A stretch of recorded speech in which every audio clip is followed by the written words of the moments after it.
தொடக்க நூல் அதிகாரம் 23. சாராவின் இறப்பு. மூதாதையரின் கல்லறை. சாரா 127 ஆண்டுகள் வாழ்ந்தார். சாராவின் வயது இதுவே. கானான் நாட்டிலுள்ள எபிரோன் என்ற கிரியத்து அர்பா நகரில் சாரா இறந்தார். அவருக்காக புலம்பி அழுவதற்காக ஆபிரகாம் சென்றார். பிறகு சடலம் இருந்த இடத்தை விட்டு அவர் எழுந்து இத்தியரிடம் சென்று சொன்னது, நான் உங்களிடையே அந்நியனும் அகதியுமாய் இருக்கிறேன். என் வீட்டில் இறந்தாரை நான் அடக்கம் செய்வதற்கான கல்லறை நிலத்தை உங்களுக்குரிய சொத்திலிருந்து எனக்கு விற்றுவிடுங்கள் என்று கேட்டார். இத்தியர் ஆபிரகாமுக்கு மறுமொழியாக, எம் தலைவரே, கேளும். நீர் எங்களிடையே ஒரு வலிமைமிக்க தலைவராய் இருக்கிறீர். எங்கள் கல்லறைகளில் சிறந்த ஒன்றில் உமது வீட்டில் இறந்தாரை அடக்கம் செய்யலாம்.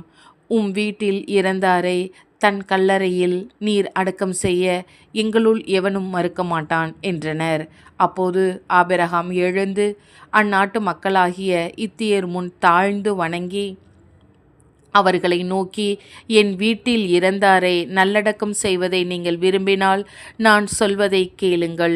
நீங்கள் சோகாரின் மகனான எப்ரோனிடம் எனக்காக பரிந்து பேசி அவருக்கு சொந்தமானதும் அவரது வயலின் மூலையில் இருப்பதுமான மக்பேலா குகையை எனக்கு தரும்படி செய்யுங்கள்.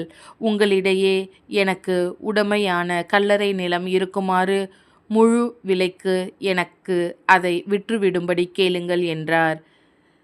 இத்தியனான எப்ரோன் மற்ற இத்தியரோடு அமர்ந்திருந்தான். அவன் நகர வாயிலுக்கு வரும் இத்தியர் அனைவரும் கேட்கும்படி ஆபிரகாமை நோக்கி, வேண்டாம் என் தலைவரே, நான் சொல்வதை கேளும்.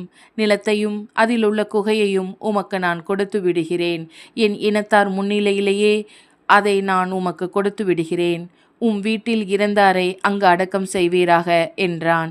அப்போது ஆபிரகாம் அந்நாட்டு மக்கள் முன் தாழ்ந்து வணங்கி அவர்கள் கேட்கும்படியாக எப்ரோனை நோக்கி, நான் சொல்வதை தயவு செய்து கேளும். நிலத்திற்கான பணத்தை தருகிறேன், பெற்றுக்கொள்ளும். அப்பொழுதுதான் என் வீட்டில் இறந்தோரை அங்கு நான் அடக்கம் செய்வேன் என்றார்.